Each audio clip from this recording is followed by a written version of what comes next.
Olá, hoje vamos dar prosseguimento ao módulo 2 do curso. Mas gostaria de, antes de adentrarmos ao módulo 2, encerrarmos o tema tratado no final do módulo 1, que era sobre a perícia no Código Civil e Processual Civil, para assim podermos dar prosseguimento com o módulo 2. Bom, aí no slide estamos vendo o artigo 146 do Código Processual Civil. O artigo 146 diz o seguinte: o perito deve cumprir seu ofício dentro do prazo legal, todavia poderá escusar-se do encargo. E tem uma observação sobre 5 dias. O que esse artigo está querendo dizer é o seguinte: quanto ao fato do perito ter que cumprir o seu ofício dentro do prazo legal, é porque o juiz estabelece um prazo para que seja apresentado o laudo pericial. Se esse prazo não for cumprido, ou, melhor dizendo, se o perito perceber que não conseguirá cumprir com esse prazo dentro de um tempo hábil, então ele poderá fazer uma petição solicitando uma prorrogação do prazo, para que o juiz possa conceder essa prorrogação. O juiz concedendo a prorrogação, ele poderá dar continuidade ao seu trabalho e apresentar no novo prazo apresentado. O que não pode acontecer de forma alguma é o profissional de perícia se deixar permitir ultrapassar o prazo, que aí configuraria, além de uma falta com o juiz, que confiou na qualidade do seu trabalho, seria uma irresponsabilidade do profissional. Bom, outra coisa importante é o seguinte: quando o perito contábil é convocado pelo juiz para realizar o trabalho, não significa que ele terá que realizar aquele trabalho de qualquer forma. Ele poderá apresentar uma resposta que pode ser positiva ou negativa. No entanto, se a resposta for negativa, é necessário que ele apresente uma escusa. Escusa é um termo que se utiliza para nós comprovarmos o porquê daquela negativa. Precisa ser uma negativa, mas uma negativa que apresente uma desculpa apropriada para a situação. Por exemplo, problemas relacionados à saúde, falta de conhecimento técnico na área específica da perícia, falta de infraestrutura, algum tipo de situação dessa magnitude pode ser apresentada como escusa. E aí isso é levada ao juiz, através, obviamente, de documento. Tem que ser documentado, tem que ser por escrito. E o prazo para essa escusa, o prazo para a apresentação dessa resposta é de 5 dias.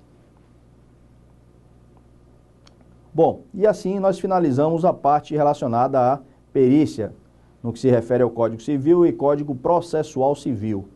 Existem outros artigos que tratam a respeito de perícia no Código Processual Civil, mas esses que foram abordados são os mais frequentes em concursos e em exames. Por isso que nós demos essa abordagem principal. Vamos agora dar prosseguimento com o módulo 2, onde veremos os tipos de perícia. Vamos ao slide. Nos tipos de perícia, existem as perícias judiciais e extrajudiciais. A perícia judicial é aquela que é exercida sob a tutela da justiça. A extrajudicial é exercida no âmbito arbitral, estatal ou voluntária.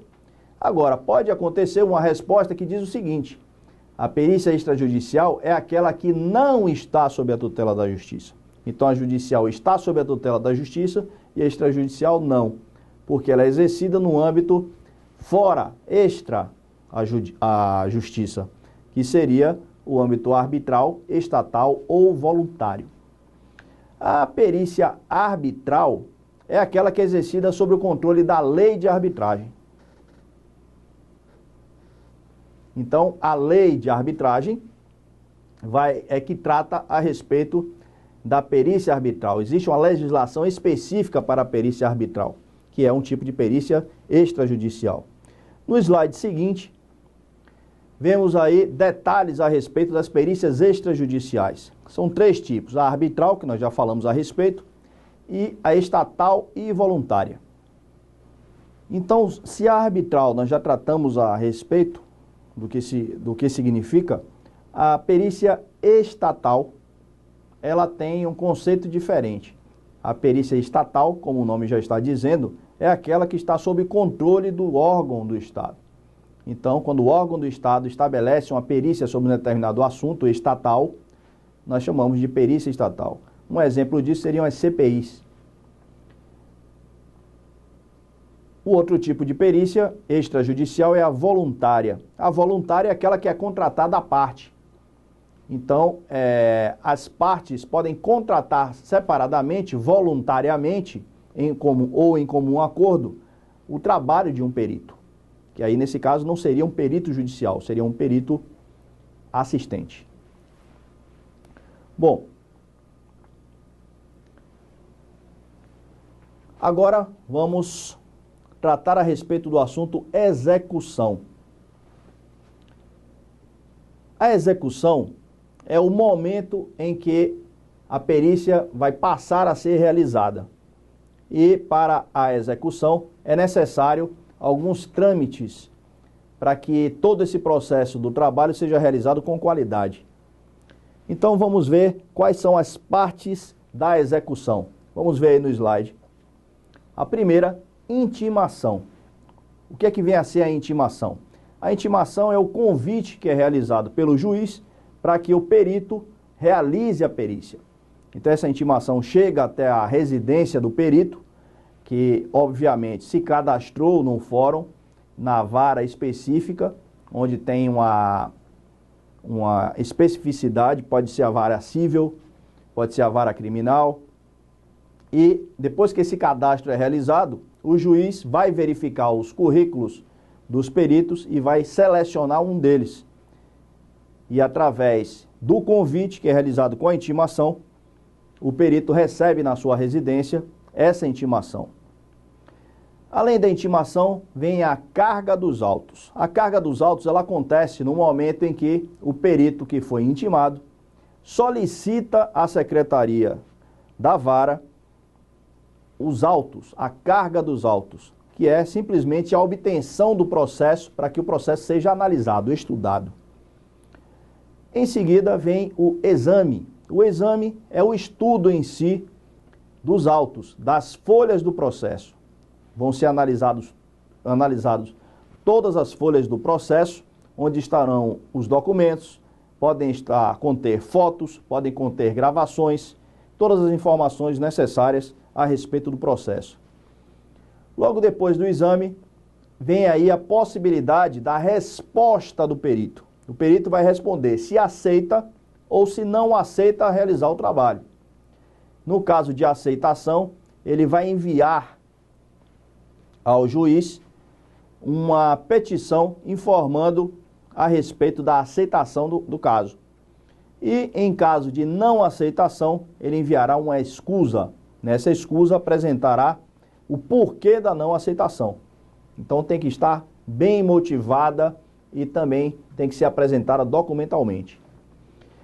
Em seguida, vem o foco no objeto e no lapso temporal. O que é foco no objeto? Foco no objeto é o tema específico daquela perícia. Para quê? Para que seja estabelecido um estudo direto e conciso naquele tema específico, para que não se perca na história do caso e migrando para áreas que não possam levar a uma objetividade do trabalho. Isso é que se chama foco no objeto. E também existe o lapso temporal. Lapso temporal é qual período de cálculo que será realizado relacionado àquele caso da perícia que está sendo tratado. Então, lapso temporal é o período de tempo em que o caso será analisado pelo perito. A tomada de procedimentos técnicos científicos são aqueles procedimentos que nós já estudamos antes, que começa pelo exame e finaliza pela certificação. todos aqueles procedimentos são realizados nesse período de execução. Claro que não é obrigatório que todos eles sejam feitos, mas boa parte deles podem ajudar numa elucidação de um caso. E, por último, vem os papéis de trabalho. Os papéis de trabalho são todos os rascunhos, todos os documentos que foram utilizados, todas as informações que foram buscadas. Eles devem ser guardados, porque podem ser apresentados no caso de uma solicitação de explicações numa audiência, para demonstrar como se chegou àquela determinada interpretação para a finalização do trabalho do perito. Então, esses são os tipos de execução. Dando prosseguimento ao nosso estudo, nós veremos aí, relembrando, quais são os procedimentos técnicos científicos que são utilizados nesse período de execução. O primeiro exame, que nós já sabemos que é a verificação dos documentos, o estudo dos documentos que são apresentados nos autos do processo. Logo depois vem a vistoria que também é conhecida por diligência. Nessa vistoria, o perito vai fazer uma visita em loco.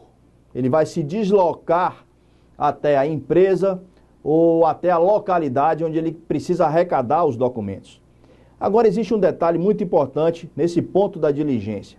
O detalhe é que, antes dessa diligência ser realizada, é necessário que o perito envie uma carta onde ele vai apresentar quais os documentos que ele vai necessitar para que os profissionais da empresa que será visitada possam relacionar todos aqueles documentos previamente. Essa é uma forma de se poupar o tempo para o perito e é uma forma também de facilitar o contato que vai haver com terceiros, para que eles não sejam pegos de surpresa sem a documentação necessária. Então, essa carta de solicitação da diligência, ela precisa ter pontos específicos, que é a informação sobre o diligenciado, o endereço do local que vai ser solicitado os documentos, qual o horário que essa visitação vai ser realizada, e é necessário que ela seja enviada via AR, para que você tenha uma comprovação do envio dessa carta que foi feita antecipadamente. Que caso de litígios, pode acontecer de um advogado da parte estabelecer como desculpa para não apresentação a falta do envio dessa carta. E a AR traz essa comprovação. Indo adiante, vemos aí a indagação. A indagação, nós já conversamos antes a respeito disso, é quando são feitos questionamentos, perguntas, entrevistas com pessoas que possam estar trabalhando na empresa e podem tratar a respeito do assunto. A investigação, que é um estudo mais aprofundado que a indagação, é aquele em que as peças do quebra-cabeça do caso são juntadas, ou seja, os documentos que foram encontrados são juntados, os temas tratados na indagação são relatados para que se feche uma história de uma forma compreensiva, para que se interprete com mais facilidade o caso. O arbitramento, que é uma técnica científica que vai buscar a quantificação de bens ou de situações que estão sendo apuradas através de médias aritméticas ou de outras formas de cálculos matemáticos para que se encontre um resultado final, mesmo que algumas documentações sejam faltantes ou tenham sido extraviadas. A mensuração, que é a quantificação e qualificação de dados, de coisas, bens. A avaliação, que é estabelecer valores a casos, coisas e bens. E por último, a certificação, que é quando se certifica, dando boa-fé à documentação encontrada. Esses são os procedimentos. E aí vamos conhecer agora como é que se faz o planejamento da perícia. O planejamento da perícia é fundamental, principalmente porque esse planejamento, ele faz com que o perito não perca tempo e tenha uma forma de trabalho mais organizada, mais específica. Esse planejamento é dividido em partes que vamos conhecer agora através dos slides. Aí na letra A, vemos programa de trabalho. O que é que vem a ser o programa de trabalho? É a especificação de cada etapa a ser realizada, que deve ser elaborada com base nos quesitos ou no objeto da perícia. Então, o programa de trabalho, quando trata a respeito das etapas, ele vai tratar diretamente dos quesitos, que é o universo de trabalho do perito. E o objeto da perícia, o tema que a perícia está tratando. Então, o programa de trabalho é realizado em cima desses fatores. Na letra B, temos o estabelecimento dos objetivos. No estabelecimento dos objetivos, ele é dividido em partes. A primeira parte do estabelecimento dos objetivos é o objeto. O objeto que é? É qual o assunto principal do tratamento da perícia. Então, esse objeto vai ser claramente especificado, para que o leitor, quando encontrar o laudo pericial ou parecer contábil, ele possa ter uma informação clara a respeito de que assunto está sendo tratado. Aí vem a natureza. A natureza é qual a modalidade da perícia que está sendo executada. É uma perícia tributária? É uma perícia financeira? Qual é a modalidade? Essa é a natureza que é tratada no trabalho pericial. Depois vem a oportunidade. A oportunidade, ela se confunde com um conceito do princípio da oportunidade na contabilidade, que é o momento em que devem ser registrados os dados. Então, o momento em que os dados foram registrados, a questão cronológica desses dados é informado na perícia, é o que nós chamamos de oportunidade. Dando prosseguimento no slide seguinte, temos aí a extensão. Extensão é o período temporal em que deve ser avaliado na perícia. Por exemplo, como é que eu vou calcular esse período temporal? O período temporal, ele se inicia quando uma das partes entra com o processo na justiça. A data da petição já é o início desse tempo, desse período temporal. E ele vai até, retrocedendo em relação ao seu direito, seria até 5 anos antes, para que seja calculado o seu direito. Por que isso acontece? Porque caso ultrapasse esse período, que seria desde da entrada com o processo na justiça, através da data da petição, voltando 5 anos, o período anterior a isso, ele já está prescrito.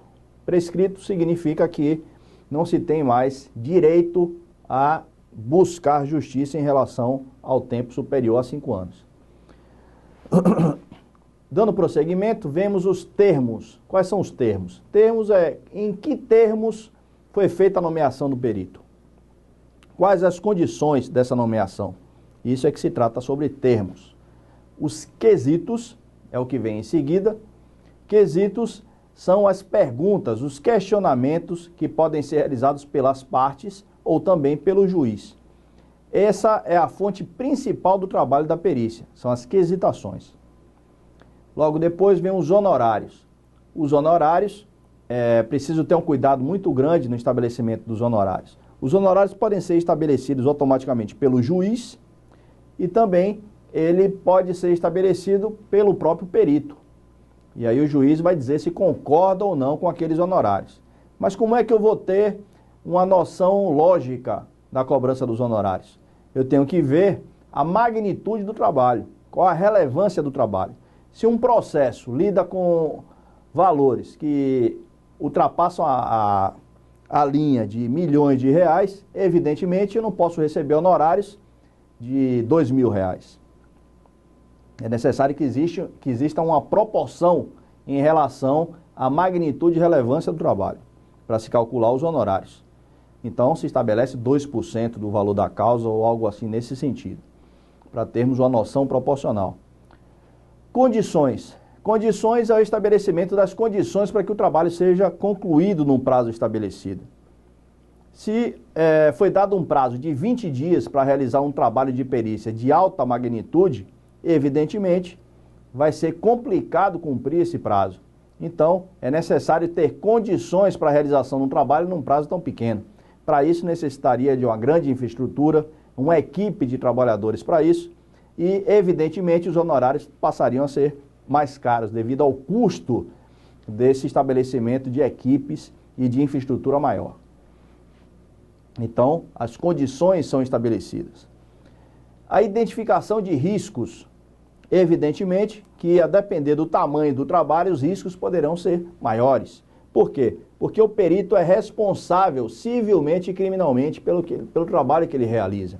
Então, se ele é responsável por isso, e se o risco é grande, evidentemente que os honorários deveriam ser mais altos. Risco grande, honorários maiores. Identificação de fatos importantes. Os fatos são aqueles que vão ajudar na elucidação do caso em tela. Então, a identificação dos fatos é fundamental para a realização do trabalho. Outra coisa extremamente importante é a legislação específica.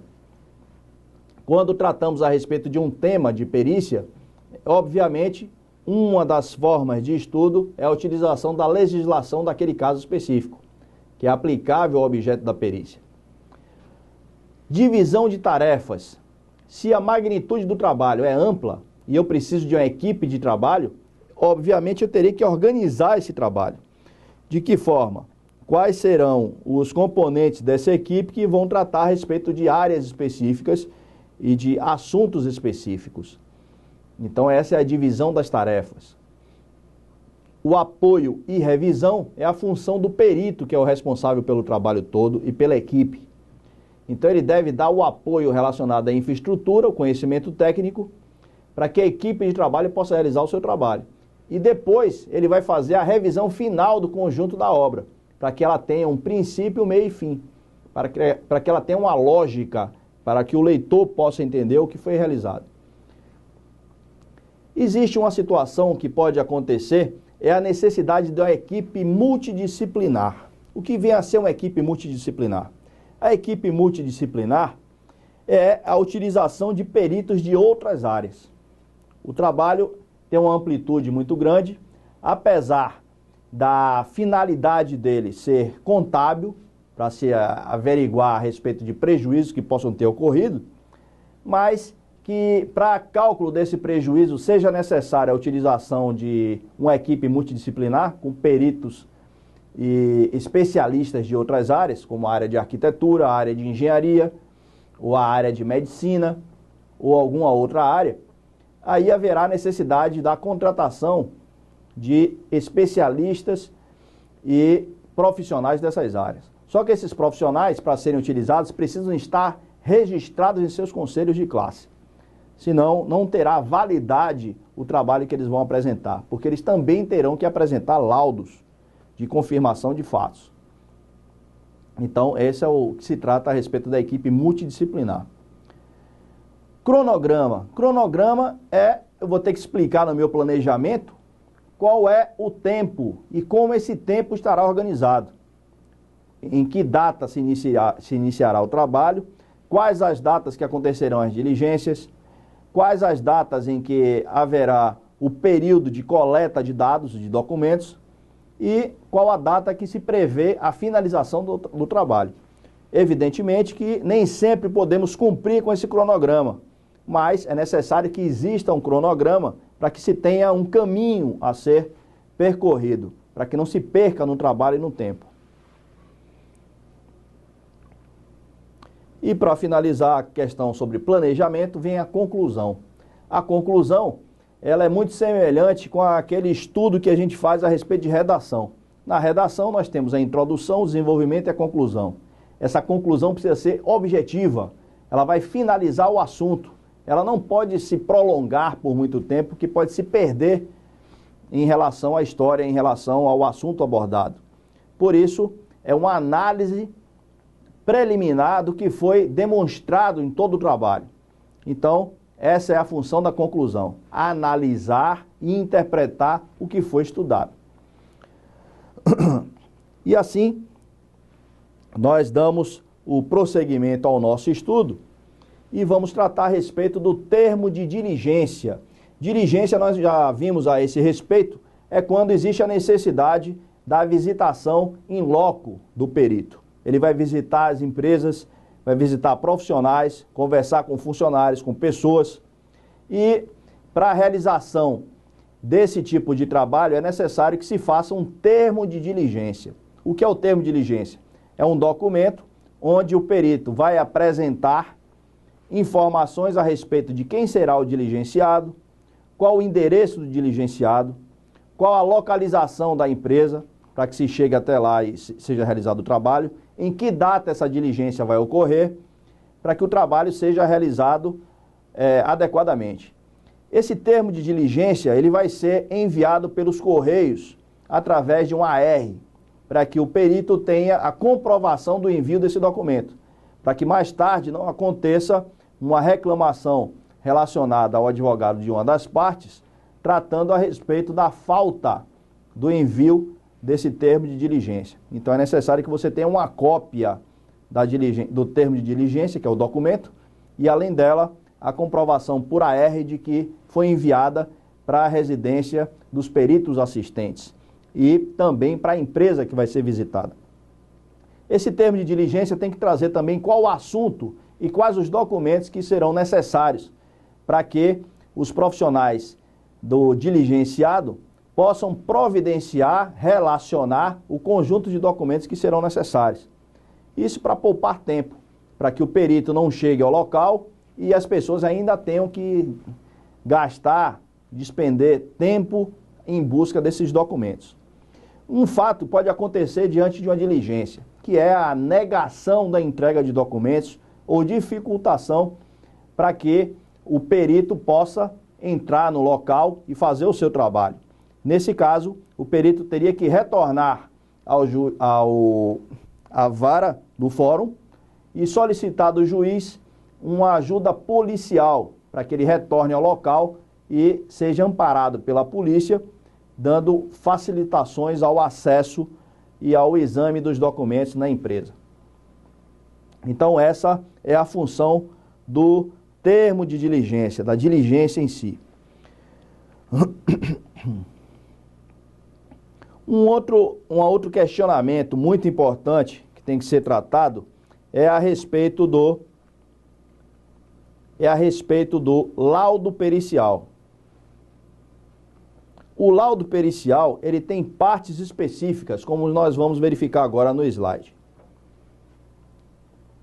O laudo pericial, que é o relatório final do trabalho feito pelo perito, ele tem que trazer a identificação do processo, que é o número do processo, o nome das partes, a síntese do objeto do tema da perícia, qual a metodologia que deve ser apresentada no trabalho pericial, a identificação das diligências que já aconteceram, a transcrição e resposta às quesitações que foram feitas pelas partes ou pelo juiz e, finalmente, a conclusão e assinatura do perito. Juntamente com o laudo pericial ou parecer contábil, é necessário que tenha os anexos, que são documentos que foram xerocados e obtidos nas diligências, que devem ser apresentados para comprovar as respostas que foram dadas às quesitações. Essa é a necessidade para que um laudo e um parecer contábil seja apresentado com qualidade. Algumas observações são importantes para a gente finalizar esse módulo. Quais são as observações? Primeiro, quando a perícia for executada com acompanhamento dos peritos assistentes, caso eles concordem com o trabalho que está sendo realizado, que eles vão estar visitando e vendo esse trabalho sendo realizado, eles poderão assinar aquele laudo pericial em conjunto.